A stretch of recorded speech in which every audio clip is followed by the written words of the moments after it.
Hello watercolorists, this is Miss Steinbaugh and we're going to be talking about all the watercolor things that you've learned, how you can look at a picture, like an actual photograph, and analyze it to decide what your steps are going to be for making a watercolor painting. Okay, so that's like the whole overview.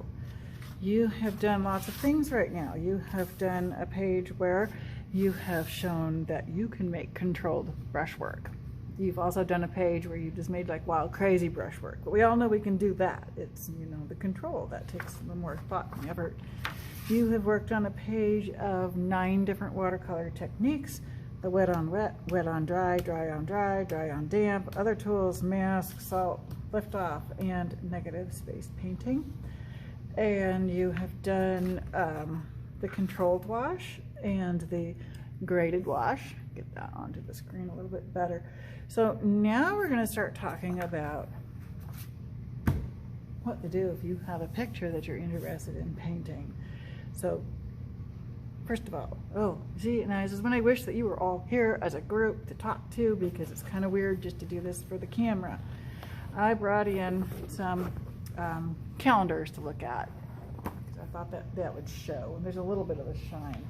So first of all, if you're looking through the wide world of pictures and your own pictures to pick something to paint, keep in mind that you don't have to do the whole thing as you see it. You are an artist. You get to select and crop and pick what it is that you might want to do. I could take that picture and make it a very nice portrait shot of this kitty cat.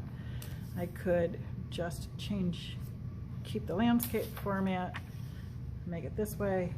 Maybe I want to focus in more on the face. Maybe I want the paws in there. Actually, I kind of like that. That makes a nice leading line up and through here and curls around and into the face. So that's like number one thing I want you to think about when you're looking at pictures, is that you don't have to use the whole thing. This one's quite nice as it is, but again, this is another one that could be cropped. And you could say, you know, I'm going to make a vertical. Maybe I want it to be this way. I don't know what that funky spot is. Maybe I'm not interested in the mountain at all, and I just want the flowers and the trees and the lake and a little bit of sky. I just want the flowers. Anyway, so when you are looking at pictures, crop mentally, with paper, whatever. Then, see, this is the fun thing. Just open up a picture and pick one. Ooh, okay, birdie. This is when we would usually stand around together as a group and have a group discussion. If I was going to paint this bird, what are some of the techniques I would be using in order to paint this bird? Some of the watercolor techniques. This is when I would be quiet and you would start throwing out suggestions. But, you know, for like here, probably a little bit of mask to keep the dot of the eye, that little white speck in here. The background looks like a nice wet on wet wash, so that you could have these various greens happening in here. This looks like it could be like a base color and maybe some dry brush that's happening on there. And again, somebody else would do it completely differently than I would. A wet on wet wash base to have the transition of color started in here, and then to do that dry on wet brushwork to show the feathers in here, and little tiny paint brushes to get into here and here. So these are the things you're going to start thinking about next, is when you look at a picture that you're thinking about painting, what watercolor techniques would you use? I seem to have a lot of nature pictures. Ooh, okay. So a nice wet on wet wash for the sky, lift off in here for the clouds, quite possibly. Go back in when it's dry, possibly re-wet it. Do some gray for the bottoms of the clouds. We have ooh, this would be a spot where you could even do salt. You could do different things, like throw down this color for the rock, sprinkle it with salt, let it dry, come back in with some dry brush and get those marks to happen in here. So this is what I want you to start doing, is when you look at a picture, think, oh, what watercolor techniques would I use? Then when you settle on something, and I have one that I have done, I don't see the finished one, I'll probably have to zip off and find the finished painting. I used this Ranger Rick for one of my paintings, and I liked the little dormice. Oh, they were just pretty darn cute. And I looked at these and I thought, well, I would be doing, well, I'll show you what I thought. You know, I looked at it and in my mind I thought about all the techniques I was going to do, but on paper I actually wrote my own directions.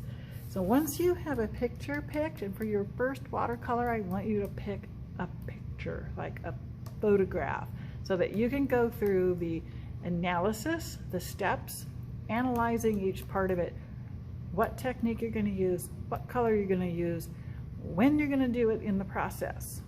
As you're finding out, watercolor is fussy enough as it is. If you can figure out when to do everything and write yourself directions, the first painting comes out great.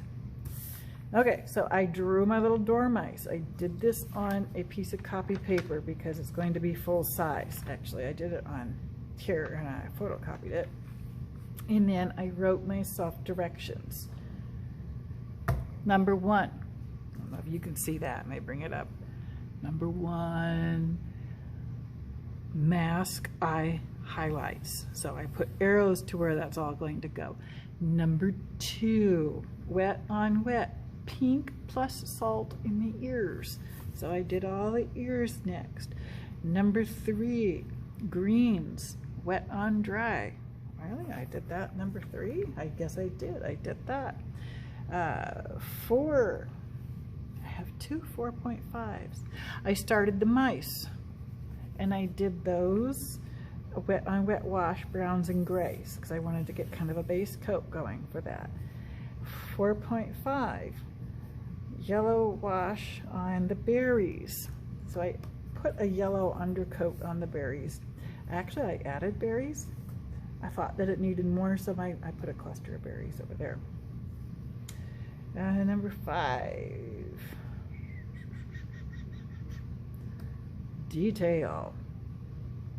You know how much we love detail? I don't have any detail on until step 5. Detail for browns and blacks, dry brush is what I wrote down. I actually used a teeny tiny little paintbrush to do that. 6, orange and red, wet on dry plus lift off for the berries, because after I had that undercoat, I put a juicier color on top, much thicker, and pulled it off with the paintbrush.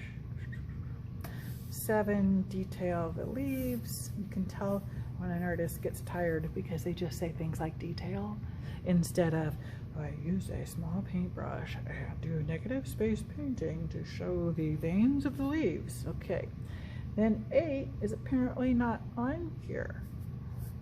Not that good with numbers. So I put last. Black eyes, wet on dry. Last, purple black background. And I did the purple black background. Okay, hold tight. I'll be right back.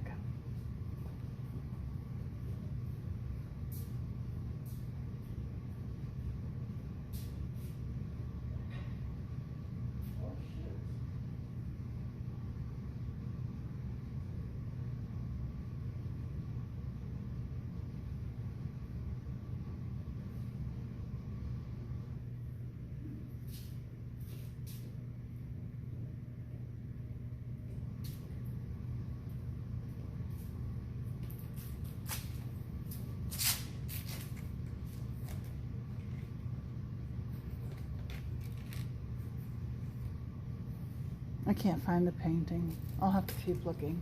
When I find it, I'll see if I can post it for you, okay? All right, so you are going to find a photograph. You are going to draw it out on an 8.5 by 11-inch piece of paper. You are going to analyze your picture as to what colors, steps, techniques, and you're going to write it all out, and then you're going to show me so I can have a look at what your plan is before you get started. All right? All right. Thank you.